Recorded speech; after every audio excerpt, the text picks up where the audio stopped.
say for me. My name is Jeremy Grant. I work at the Financial Times, and until a year ago I was based in Singapore for the Financial Times. Thank you very much for your very insightful talk. It's not the kind of talk that I would have had the opportunity, I think, to have listened to in Singapore in my 3 years there from 2012 to 2015. So I'm very grateful to have had this opportunity to listen to you here. When you are based in Singapore as a foreign journalist, you are not exposed to a lot of as it were, the other voices from the past in Singapore as much as you would like, perhaps. So it's very interesting to hear what you have to say. I was very interested just to ask you, you made a point at the end about communal tension in Malaysia and Singapore.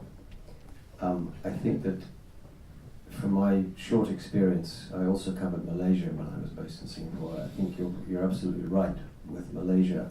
But I'm very interested to hear why you think communal tension is heightened in Singapore now compared to when you were there, because that's something which I didn't see. So I'd be interested to hear why you said that. Thank you. In Malaysia, communal tension is heightened, and that is very obvious, right? In Singapore, there is communal tension. There is communal tension, but it is underlying. I mean, there is, for instance, the Malay community is not completely with Lee Kuan Yew, and that was one of the reasons why Said Zahari could not be released. Because when Said Zahari was going to be released, there was a gathering by Malays to welcome him out in 1976, 74, and there is the underlying communal tension, especially with the Malays and the non-Malays. And that was the main reason why Said could not be released.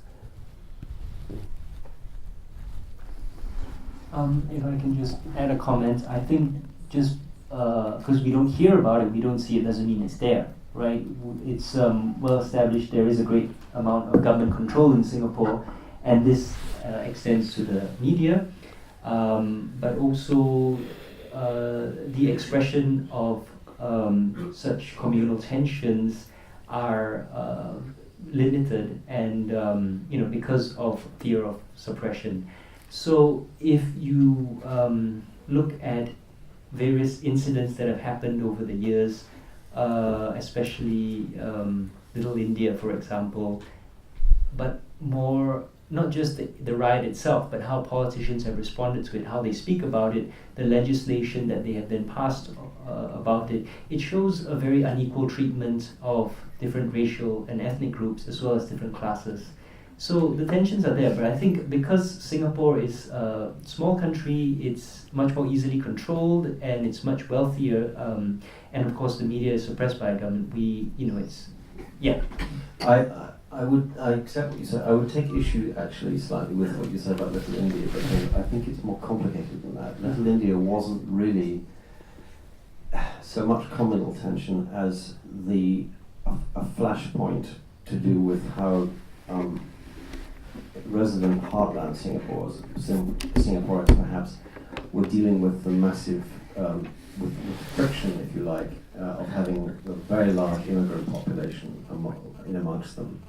And there really being a pressure point there, actually, I think. One of the few times I was reprimanded, scolded, I think is the word. There you are. It's a good Singapore word, scolded.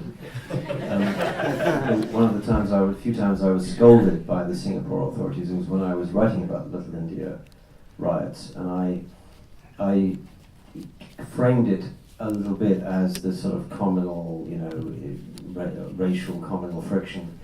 Actually, they were right. It was not just that. In fact, it was mostly what I just said. I think I accepted what they had to say on that. It was right, actually. Yeah. And it was too easy of a hit to try and contextualize it as something interracial directly, because it had much more to do with a big issue in Singapore, as many of the people in this room will know, yeah, which is precisely this issue of immigrant integration and actually the ghettoization, in fact, of a lot of immigrants, Bangladeshis and all that lot. So.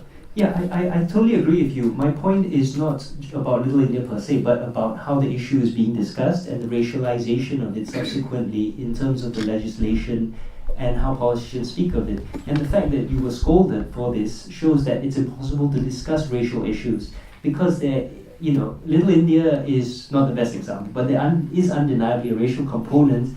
But the moment you raise it, you're immediately slapped down by the government. So you can't discuss race at all. So it's impossible to know how much of a problem there is because we're not allowed to discuss it.